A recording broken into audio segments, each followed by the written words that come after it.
Мицковски, така започнавте пресконференцијата во однос на обезбедувањето на цензусот, за можните калкулации кои што власта ги најави околу изборот на председателот. Дали се точни информациите дека сте имале средба со Али Ахмети и дека на таа средба сте му ветиле излезноста на...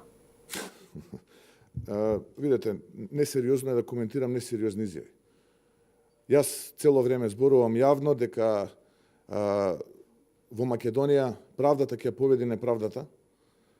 Толку тоа го правам недвосмислено што мислам дека апсолутно нема простор за никаква сомнеш во име на тоа. Не сум имал таква средба и не сме разговарале на таа тема со господинот Али Ахмети, но доколку ја погледате изјавата која што ја даде, предпоставам се реферирате на изјавата од вчера дадена на Клик Плюс на една телевизија, ќе видите дека оние портали и медиуми блиски до Заев Зоран и неговата група комплетно ја извртеа изјавата, бидејќи изјавата се реферира не на наша средба, туку на моите изјави дадени на митинзите и во јавноста.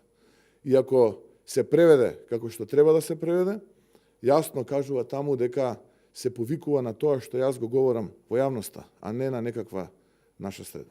Нити пак станува збор за некакво ветување.